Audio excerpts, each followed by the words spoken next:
A white deputy, known for his ruthless reputation, stops his police car on a busy St. Louis street corner. He sees a black man in a suit, standing in front of a cafe, with a bearing that exudes confidence. For the delegate, that man was out of place. Why would someone like him be there, in that neighborhood, he thinks. For him, being black and in the wrong place was enough to be a potential criminal. The deputy, accustomed to abusing his authority, gets out of the car, adjusts his badge and walks towards the man, full of conviction. Without hesitation, he approaches with a look of superiority and a tone of voice that exudes contempt. "May I know what you are doing here?" he asks, without even waiting for a polite answer. "Wrong place for someone like you, don't you think?" The black man, calm, takes a deep breath and responds, without raising his voice, "I'm waiting for someone." The deputy lets out a dry laugh. "And even? Because it looks like you're asking for trouble." He then removes the handcuffs and, without giving time for any reaction, turns the man onto his back, violently pushing him against the wall. "You're under arrest," the deputy says, cruel satisfaction in his voice. "Arrested? For what?" asks the man, without losing his calm, although the humiliation is evident in his eyes. "For being a suspect. Walking around here in that expensive suit isn't going to get you out of trouble." He tightens the handcuffs tightly. "Who do you think you're fooling, huh? Do you think he's some kind of boss?" provokes the deputy, not knowing the truth that was hovering between them. A truth that he would soon discover, but it would be too late. The delegate feels the power in his hands, as he has felt so many other times. For him, this was just another routine detention. Another nigga for your stats. Without any hesitation, he throws the man into the back seat of the police car, under the gaze of passers-by who watch, some shocked, others indifferent. But something happens. A phone call. The police radio begins to play, and the name of the detained man is mentioned urgently. "Deputy, bring him in immediately." "Do you know who he is?" "Release him now." Panic begins to take over the deputy's face, but he tries to maintain his pose. He ignores, or rather, he denies the reality that was beginning to impose itself. Back in the car, the man, still handcuffed, looks the deputy in the eyes through the rearview mirror, without saying a word. His calm now seems like an enigma to the deputy, who begins to feel a tension he can't explain. "Who the hell is this guy?" thinks the police chief, now unable to maintain the same air of superiority. The radio continues to beep, and the police chief, reluctantly, answers the call. On the other end of the line, a voice with a deep, cutting tone orders, "You need to let him go now. If you knew who he was, you wouldn't be doing this. I'll say it again, release him immediately, before it's too late." The deputy, confused and hesitant, looks at the man in the back seat, and suddenly, everything seems to lose meaning. The arrogance begins to dissolve, replaced by a gnawing doubt. He turns off the radio without saying a word. His eyes, once filled with contempt, now tremble with uncertainty. In the silence that follows, the handcuffed man finally breaks his stillness. "You didn't ask my name, did you?" The deputy swallows hard, feeling the weight of the question, but remains silent. He knows that whoever that man was had made an irreparable mistake. A mistake that would have consequences. But what the delegate still didn't know was the size of the catastrophe that was about to fall upon him. That unfair and humiliating arrest was not a simple misunderstanding. He was about to discover that his own career, his status, and even his reputation would fall to pieces, all because he acted with prejudice and arrogance. The man he handcuffed, humiliated, and treated like a common criminal actually had the power to decide the fate of many, including his own. What would the delegate do now? And more importantly, how would he deal with the truth when it finally came out? From that moment on, his life would enter a whirlwind of consequences that he could never have predicted. The question that remains is, who will really have control when everything comes to light? And most crucially, will the police chief be able to escape justice, or will he finally be confronted by his own mistakes? St. Louis, Missouri, a city that was once a symbol of hope for many, but now carried deep scars, still visible in the dimly lit streets of forgotten neighborhoods. Amid the skyscrapers and small corner stores, an atmosphere of distrust hung in the air, especially for those who carried black skin and the weight of generations of struggle for recognition and respect. Lamar Johnson, 46, knew all too well what it meant to grow up under the ever-watchful eye of discrimination. Born and raised in North St. Louis, he grew up amid daily battles, both inside and outside the home. But Lamar was no ordinary man, and his career proved it. From a young age, he had a determination that few around him possessed. Studious, disciplined and with a clear vision for the future, Lamar refused to be molded by the limited expectations imposed on him. He wouldn't be just another statistic. At age 30, Lamar became a judge, a prestigious position few people like him achieved. And it wasn't just the color of his skin that made him stand out, but also his vision of justice, impartial, firm, but deeply human. He had earned respect in the courtroom, both from colleagues and those who opposed him. He knew how to play the system's game, but he never allowed himself to be corrupted by it. The power he carried was not just in his position, but in his ethics and the conviction that everyone deserved to be heard, no matter where they came from or how they were viewed by society. However, like any man who rises too quickly through the ranks of a world that still clings to old prejudices, Lamar also collected enemies, especially among those who believed that men like him did not belong at the top. And among them, Delegate George Peterson.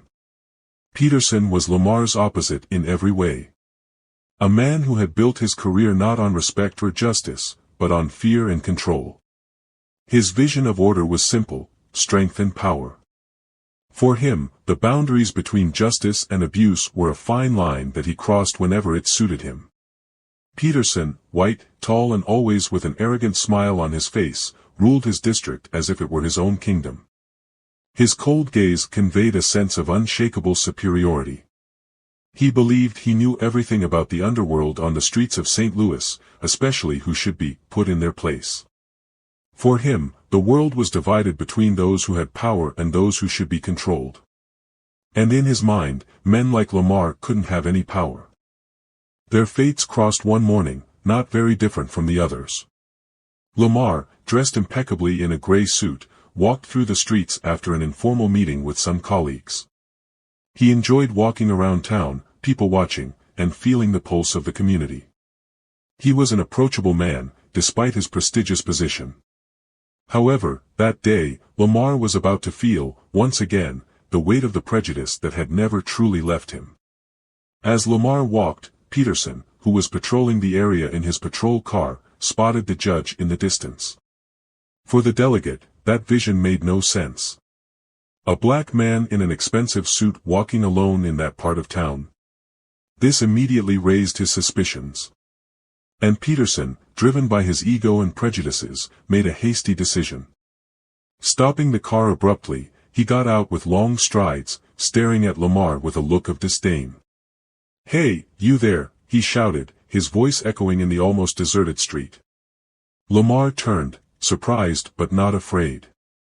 "I already knew that type of approach very well." Peterson approached, hands on his belt, as if ready to act at any moment. "What are you doing here, huh? This is no place for someone like you, or do you think you can fool everyone with those expensive clothes?" he teased.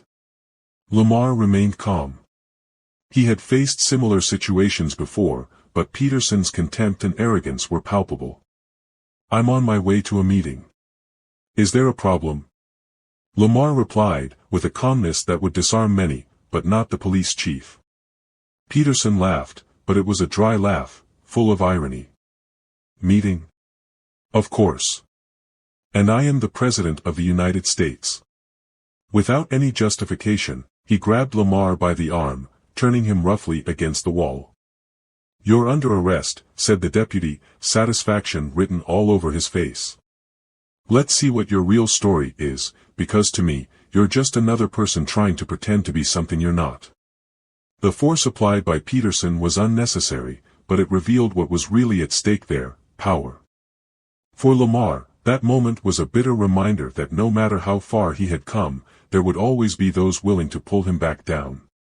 The feeling of humiliation was profound, but he knew he couldn't give in to the urge to react right then and there.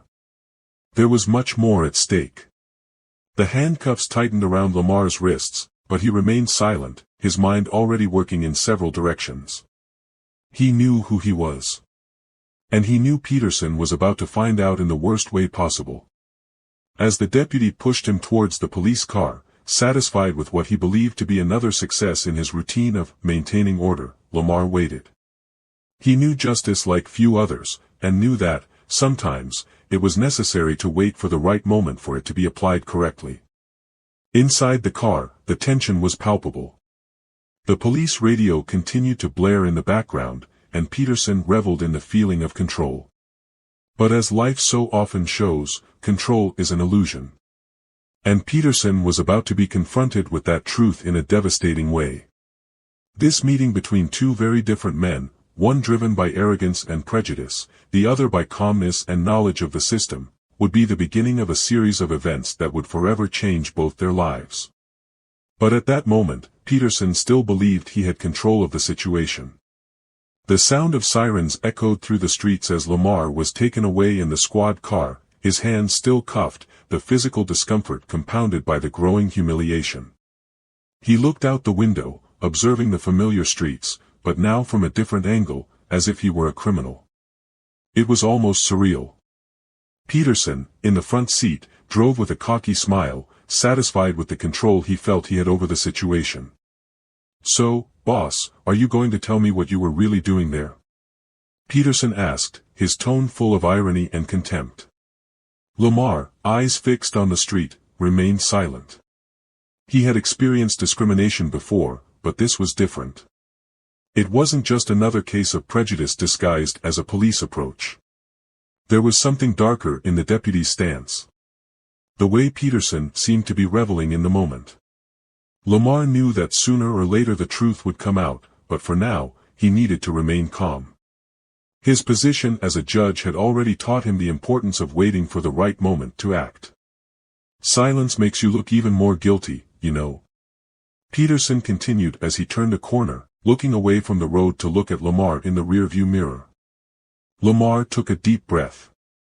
His face showed no emotion, but inside he was already starting to plan his next steps. Peterson had no idea who he was dealing with.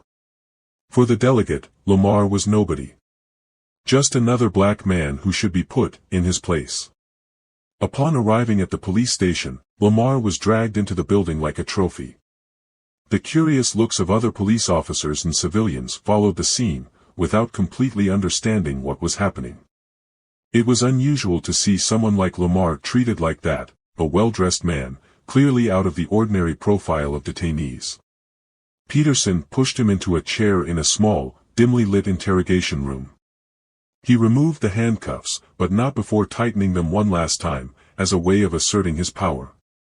Lamar massaged his wrists. The physical pain was minimal, but the symbolism of it all was immense. He had already spent too long in that role of someone who needed to defend himself for something he didn't do. The deputy sat across from him, a notebook in hand, as if he were about to conduct a formal interrogation. But Lamar knew this wasn't about following protocols. This was about control. "So, let's see," Peterson began, leafing through the notebook as if he were looking for something important. "No identity, no explanations, and an expensive suit. It seems like a strange combination for someone to be in the middle of the street for no reason, don't you think?" Lamar kept his voice calm. "I am not obliged to explain my reasons for walking wherever I want.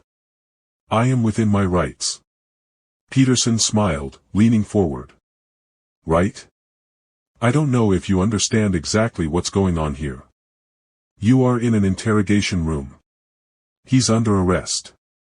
This means that your explanations can determine a lot." Lamar stared at him for a moment, his eyes fixed on the deputy, measuring his words. He knew that this power play and intimidation was the only trick Peterson had. Lamar, however, played a much more strategic game. And soon, Peterson would figure it out.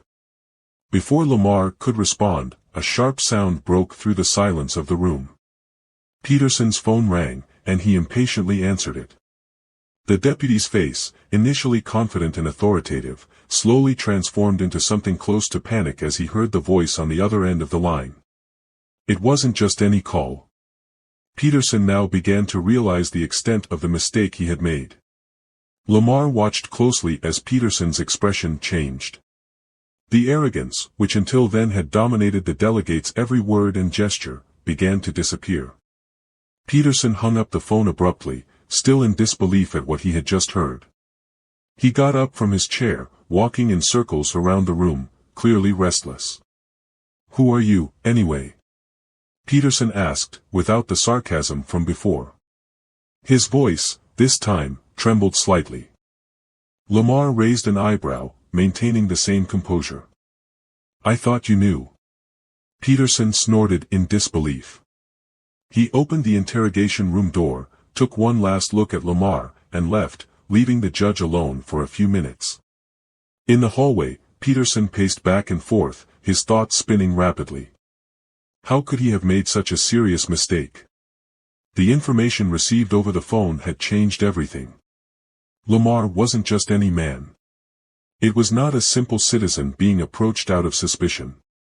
He was a judge. A judge with an impeccable record and connections Peterson could never have imagined. Back in the room, Lamar sat calmly. He knew the tide was turning. The sense of control Peterson had demonstrated before was beginning to evaporate, replaced by uncertainty and fear. The truth, which Peterson had tried to ignore, was now about to confront him in a devastating way. When Peterson returned, the expression was different. Arrogant self-confidence had given way to hesitation. He knew the situation was getting out of his hands, but he still didn't know how to react. "Listen," Peterson began, his voice lower, almost an apology, although still masked by pride. "I think we had a misunderstanding here." Lamar remained impassive. "I knew the police chief was trying to find a way out. But the situation had already gone too far to simply be erased with a banal phrase." He wouldn't say anything. Not yet. This was the moment Peterson would realize, in the most painful way possible, that the power he thought he had was nothing compared to what was to come. "I need you to walk me back to the car. We can resolve this out there. No need to complicate things further, understand?" Peterson insisted, with a tone that mixed pleading and desperation. Lamar slowly stood up. His presence now seemed to dominate the room. He wasn't the one being detained, after all.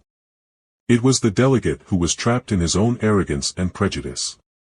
As Lamar walked outside, the tension in the air only increased. Peterson, struggling to maintain control of the situation, felt panic rising in his chest. He knew something was about to happen, but he still couldn't see the size of the storm that was brewing. What would come next would be the turning point.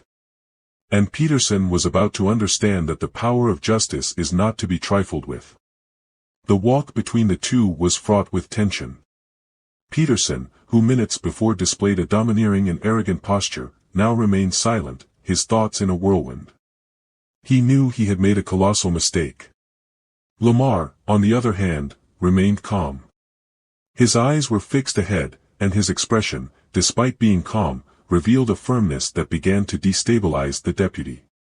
Every step he took alongside the man who humiliated him was a silent reassurance that the truth was about to be revealed. In the parking lot, Peterson hesitantly unlocked the cruiser.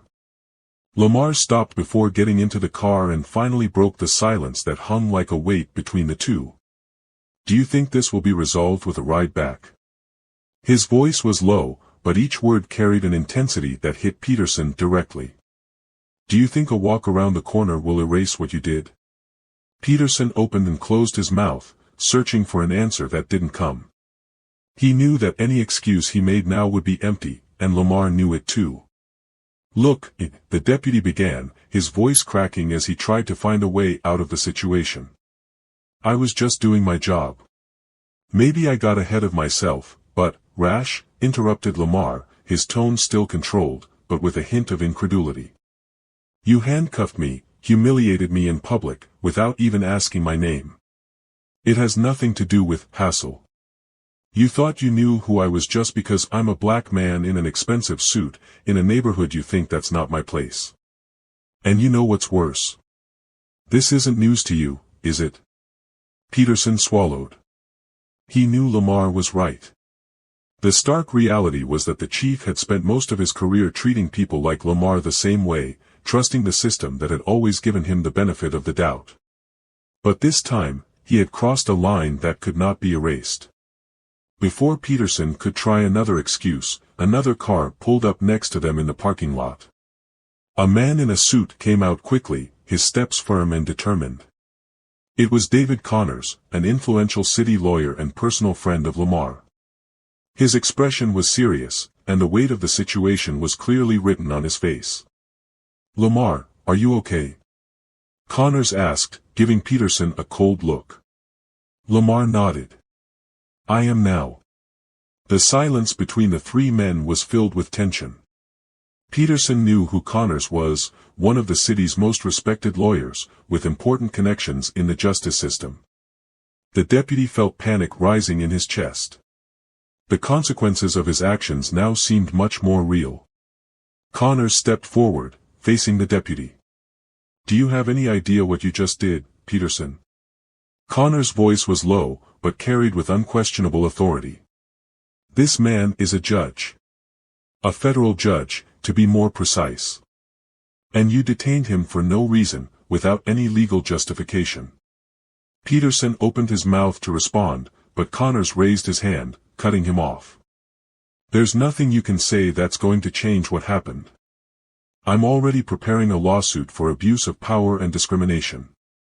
You're finished, Peterson. Your career, your reputation, it's all collapsed here, in this parking lot." The deputy took a step back, his expression one of shock. He never imagined that the situation could escalate like this. In his mind, the idea of a black man being a federal judge was so far from his reality that he didn't even consider the possibility. Now everything he built was in ruins. "Please," Peterson began, his voice shaking. "I didn't know. If I had known, I would never have. That's the problem, isn't it?" Lamar interrupted, his voice finally taking on a firmer note. "You didn't know because you never cared to know.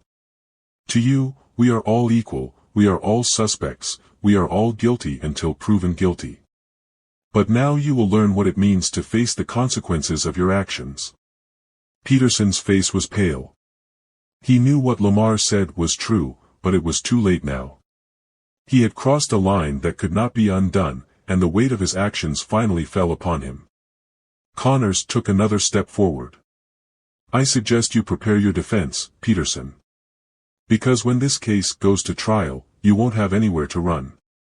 The dazed deputy looked from Lamar to Connors, desperately trying to find a way out. But reality hit him like one blow after another. He knew there was no escape. His career was over, and his reputation was ruined.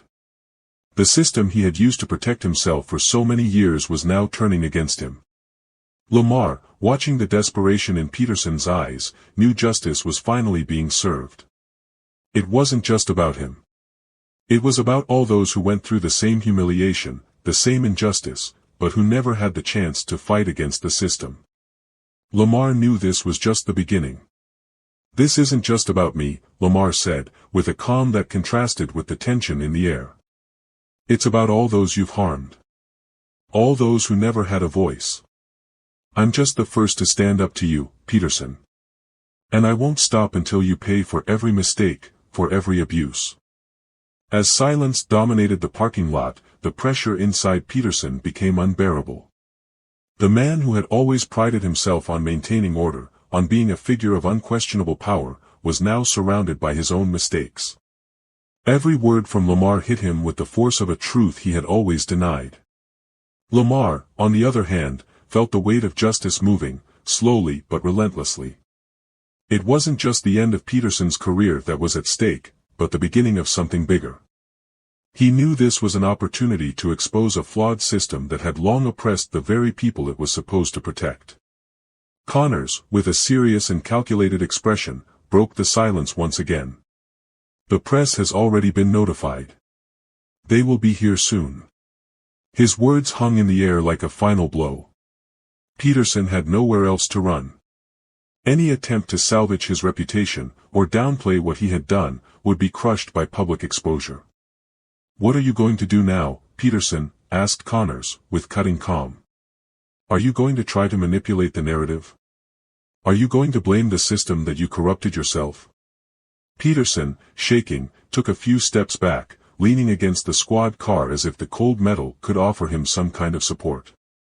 His mind raced, trying to find a way out, but it was useless.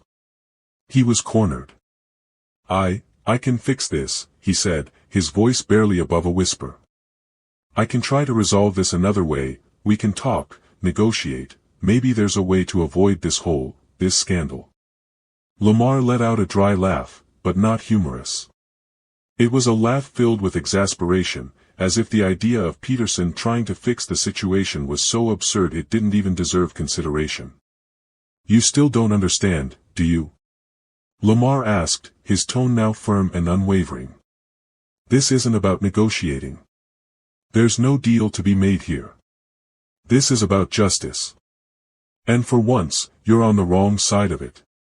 Connors nodded, agreeing with Lamar. "This isn't going away, Peterson. You've crossed a line that can't be undone. And now you're going to pay the price." The sounds of cameras began to appear in the distance, announcing the arrival of the press. Peterson's fate was sealed. His every move would be recorded, every word distorted by the indisputable truth of the facts. Lamar knew this was the turning point. The justice that he defended so much finally showed itself in the real scenario, and the weight of it was both painful and rewarding. Peterson, now pale and hopeless, had no more words. His days of control, abuse and power were over. Lamar, Connors, and the justice that accompanied them were now the only victors of that battle. And Peterson knew that his life, as he knew it, was officially destroyed. The sound of cameras and the growing murmur of reporters filled the air as Peterson, pale and visibly defeated, tried to find some way out of the chaos. Every flash, every incisive question from the journalists, seemed to pierce the bubble of power he had maintained for so long. There was no more control, and he knew it. The system he had manipulated so much was now turning against him. Lamar, next to Connors, watched the situation unfold with a steady but not triumphant gaze. Justice was being served, but he knew there were no clear winners. The lives Peterson harmed, the injustices committed, all of this would not be erased with a headline. There was a bitterness in that moment of upheaval. Although Lamar knew that Peterson's career was in ruins, he also understood that the system that allowed such abuses remained intact. That was just a first step. "Do you think he understands?" Connors asked, watching Peterson be bombarded with questions from the press. "Do you think he really understood what he did?" Lamar remained silent for a few seconds, his eyes still fixed on the scene. "No. People like him rarely understand. They only feel when power slips from their hands. But understanding the impact of actions requires a level of empathy and reflection that he doesn't have." Connors sighed, agreeing with his friend's analysis. "It's sad, isn't it? Even when they fall, it is not out of regret, but out of fear." Lamar nodded. He knew Peterson felt no remorse for what he did, but for what he was losing. The power, authority, and respect he commanded based on fear was crumbling, and that was what really scared him. As the press moved in, the city's police chief, a middle-aged man with graying hair, arrived at the scene. The tension in the air increased as he approached Peterson, the two exchanging quick glances. The chief, aware of the gravity of the situation and the exposure it would bring to his own administration, maintained his composure as he walked toward Lamar and Connors. "Judge Johnson," the chief began, with a formal and tense expression, "I want to express my apologies for what happened. What happened today does not reflect the values of our police force." Lamar raised an eyebrow skeptically. That was a line he had heard before. Every time a tragedy happened, every time a black life was harmed by the heavy hand of a system it promised to protect, someone came forward to say that it didn't reflect the institution's values. But, in fact, he reflected. It reflected very well. This exactly reflects the values of your police force, Chief, Lamar said, his voice calm but charged with authority. If I didn't reflect, I wouldn't be here. If he hadn't reflected, Peterson wouldn't have acted this way in the first place. The police chief was silent, surprised by Lamar's frankness. He hadn't expected such a direct answer, but he knew he couldn't argue with it. Peterson, despite being the center of attention, was not an isolated case. He was part of a larger system that allowed and often encouraged such behaviors. We are open to a full investigation, the chief continued, trying to contain the damage. Deputy Peterson will be suspended immediately, and all of his arrests and investigations will be reviewed. We will do whatever is necessary to make this right. Lamar kept his eyes on his boss for a moment, weighing every word. He knew that promises like that were made frequently and often without the intention of being kept. But this time, the circumstances were different. The public exposure, media presence, and Lamar's position as a federal judge made it difficult for police to simply sweep everything under the rug. I hope your actions live up to your words, boss, Lamar said finally. Because it doesn't end here. It's not just about me. It's about all those that Peterson and others like him have harmed. And I will make sure that every one of these people gets the justice they deserve. The police chief nodded, the tension still evident on his face. He knew that Lamar's presence meant things wouldn't be resolved easily, and what might once have been hushed up would now be exposed to the light of day. Peterson, across the parking lot, was surrounded by reporters. His attempts to escape the cameras were futile. At every turn, he was questioned about allegations of abuse of power, racism and corruption. His image, until then impeccable as a defender of the law, was crumbling in front of everyone. He was no longer the respected and feared delegate. Now, it was just another example of a flawed system. As Lamar watched Peterson, a mix of emotions ran through his mind. There was a sense of justice, yes, but also sadness. He knew the impact of Peterson's actions had extended far beyond that day. The humiliation he had suffered publicly was just a fraction of what many others, without the same visibility or power, faced daily. For Lamar, that moment wasn't about personal revenge. It was about greater reparation. Connors, realizing the complexity of the situation, turned to Lamar. And now? What do you intend to do? Lamar, still contemplative, responded firmly. Now, we begin the real fight. The fight to ensure this doesn't happen again. We can no longer allow the system to continue crushing those who have no voice. Let's expose every mistake, every abuse, and change this once and for all. Connors smiled slightly, admiring Lamar's determination. I knew you would say that. And I'm with you on this one. The two friends exchanged a look of understanding. They knew the battle was just beginning. Peterson was just the first of many who would be called to account. Lamar, with his integrity and standing, was prepared to lead this fight, not just for himself, but for all who had been silenced. The police chief walked away, still surrounded by some journalists, while Peterson remained in the camera's line of fire. His career, his status, and his authority were now in ruins. Lamar, watching it all, knew that although justice had begun to be served, there was still much to be resolved. And with that, the tension in the air began to dissipate, but the feeling that something bigger was coming still lingered. The end of this story had not yet arrived, and Lamar was determined to ensure that the outcome was as impactful as the journey to this point. The days following the confrontation in the police station parking lot marked the beginning of the end for Peterson. The media was tight-lipped on the case, with daily headlines detailing abuse of power, racial discrimination and corruption within the police department. Each report seemed to pull at a loose thread that led to more revelations, and soon what began as an isolated case of wrongful arrest became a national scandal. Peterson was removed from office almost immediately as internal investigations progressed.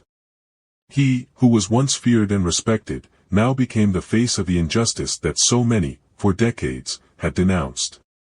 His defense attempts proved fragile, unable to resist the weight of the truth.